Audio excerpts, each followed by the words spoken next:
Have you ever been too afraid to make your own deep fried food? Well, stick around and I'm going to show you how easy it is.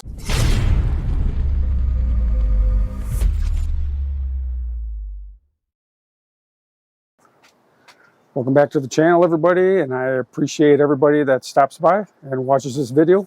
Today I'm going to show you how easy it is to make your own deep fried food, whether it's fried mushrooms, fried onion rings, fried whatever. Today we're going to be doing fried onion rings, and I've always been afraid to do my own deep fried foods until I found a super simple recipe online, got shown how it was done, and I'm going to show you how it's done so you can make delicious onion rings without having to go out and order them at a fast food restaurant. Super simple to make, and let's get right to it. Okay, everybody, here's what we got. This right here is just regular flour. We're going to pre-flour the onion rings so the buttermilk will stick to the onion rings a little bit better. And obviously I just said we had buttermilk. Then we have seasoned flour. I have 2 cups of flour, 1 cup of cornstarch, half a cup of pepper, and a half a cup of kosher salt.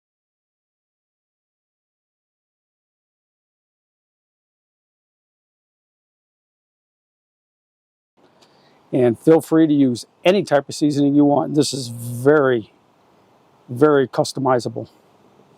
All right, so the first thing you want to do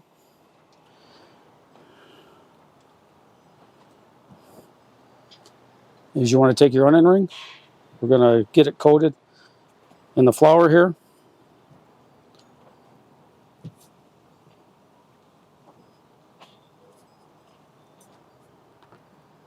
Just like so.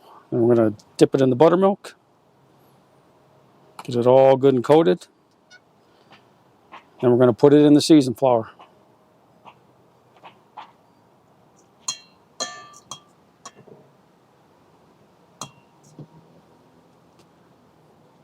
Shake off the excess, and we're going to put it back in the buttermilk.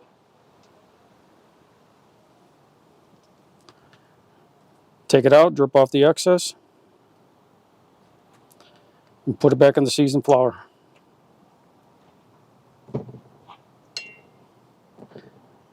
Shake off the excess, and there you have 1 breaded onion ring. I'm going to put them on the rack right here. I'll do a couple more to show you how to do it, and then I'll do the rest off camera. All right, first off, get a coating of flour. Then we're going to drop it in the buttermilk. Coat it with the buttermilk. Let the excess drip off. And throw it in the seasoned flour. Get it all nice and covered.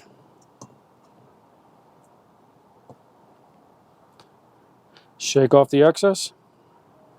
Back in the buttermilk.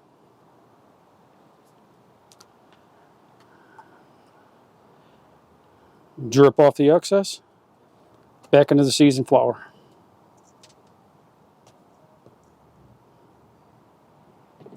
And shake off the excess. And there's number 2.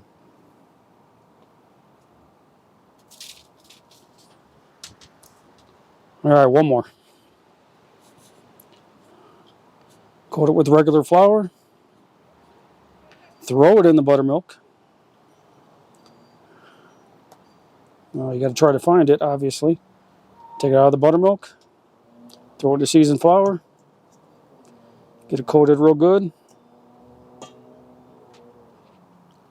Shake off the excess and back in the buttermilk.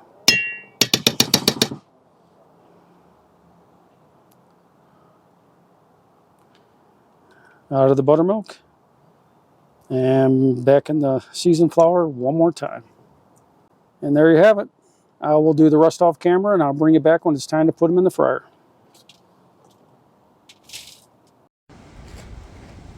All right, let me tell you a little bit about this deep fryer that I got. I really, really love this deep fryer. I bought this with my own money. They are not sponsoring this channel, but I figured I'd pass it along in case you're in need of a new deep fryer. This deep fryer has its own self-cleaning system that will self-clean the oil after you're done cooking. And as you see here, it's called T-Fal. You can find this on Amazon. You can find many videos online about reviews of this deep fryer. You can see it has oil filtration. And let's take a look on the inside. I got the oil heating up right now. Comes with a nice lid that covers everything. Obviously you have your burner, your basket, and this handle will fold in so it doesn't constantly stick out, which is a pain in the butt with some of my other deep fryers. And everything will store inside. Now the beauty of this is you have this reservoir down here, and this is where your oil is going to be stored when you're not doing any deep frying, which will keep a lot of the oil smell out of your house. If you're like me, you always have the oil in the basket up here, and it constantly smells your house up. So what this does is you have an oil box setting, you turn the handle to that, you can pull the oil box out, you put it in this mode when you're going to be frying, and then once your oil is nice and cool, make sure it's cool, you're going to melt the plastic, you'll turn your dial over to filtration. And what this does is there's a little port in here.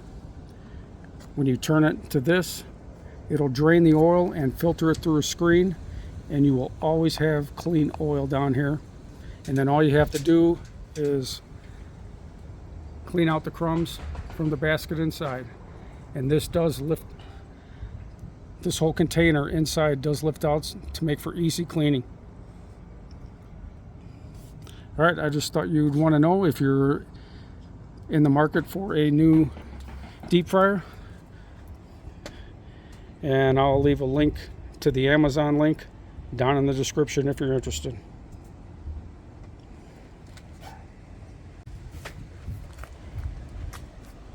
And one more thing, it does have a breakaway plug, so if this thing ever gets hit, it's going to fall off. All right, everybody, welcome back. We have these onion rings all battered up, and we're going to be putting them in the deep fryer. The deep fryer oil is set to 350. That's good enough for me. And let's get these onion rings on.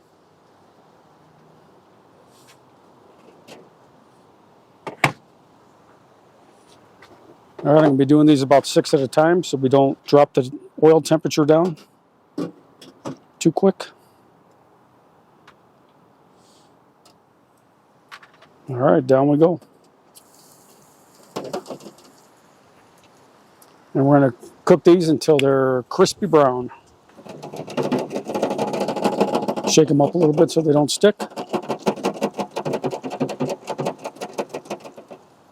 All right, now we're just waiting. Usually when they're close to floating, they're done. Really all you got to do is go by with what you think is done for your taste. Some people like them a little more crispy. Others don't like them that crispy or burnt. But we're just going to cook them just right. Nice and golden brown. Give them a little flip.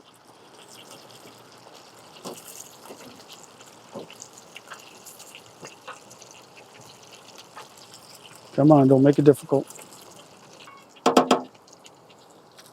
As you can see, we're starting to get a little bit of brown on here, a little bit of color. You just want to keep them on going. Move them around if you have to. I'm going to tell you what, these onion rings are going to be better than anything you're going to buy at a fast food restaurant. And mostly because you made them.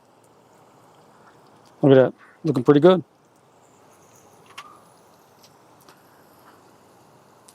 Once you make onion rings this way, nothing else will compare. If you'd like to see me do some fried mushrooms or fried anything else, please leave me a message down in the comments below, and I will make sure I take care of that video request for you. Well, I think these are ready to come off. I'm going to put them on the cooling tray, and I'm going to get the next 6 going.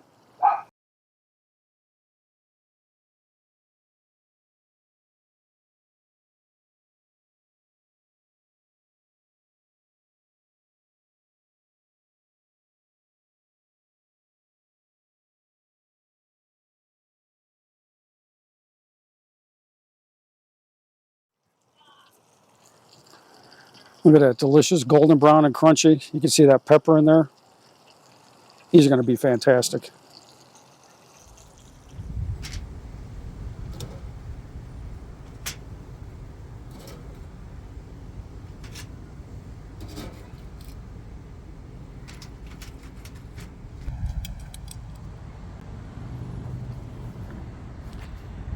All right, and there you have it. You have successfully made your own crispy, delicious, seasoned onion rings. All right, I'm going to let these cool down, and I'm going to show you how crunchy these are and do a taste test. All right, everybody, it's time for the taste test. But before I do that, I just want to show you up close what these onion rings look like.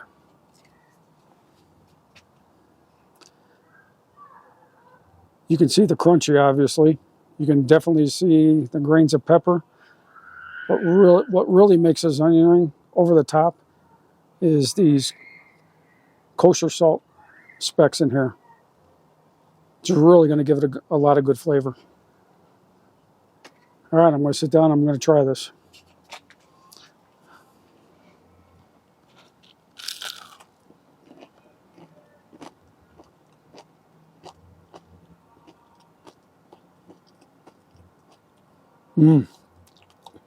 That's what I am talking about.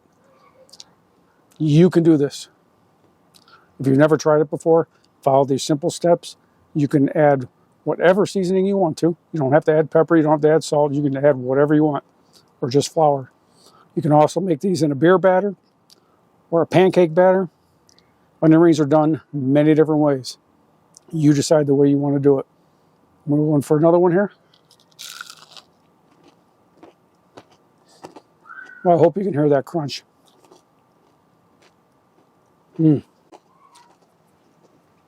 Okay, and you can also use any type of dip you want. I just happen to have this Louisiana Cajun dipping sauce that I'm going to try with it. Let's see how it tastes.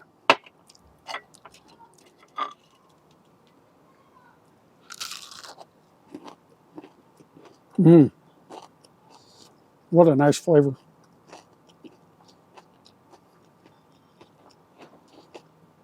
Cajun dipping sauce is awesome.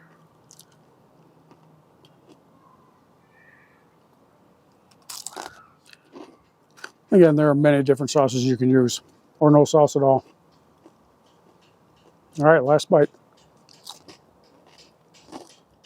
Well, you can really taste that pepper too. All right, I just showed you how you can make your own deep fried onion rings. I used to be afraid to do them until I saw that one video like I told you at the beginning. I tried it. This is about the exact same recipe. Maybe I put a little bit more pepper and a little bit more salt in it. But regardless, you tweak it to your taste. But the process is all the same. All right, everybody, I hope you enjoyed this video. I hope you learned a little something. And if you're new here, please consider hitting that subscribe button. And to everybody that's watched this video, I really, really appreciate you. And remember, as I always say, if I can cook it, especially in this instance, you can cook it. Stop making boring food. All right, everybody, I will definitely catch you on the next one. Take care.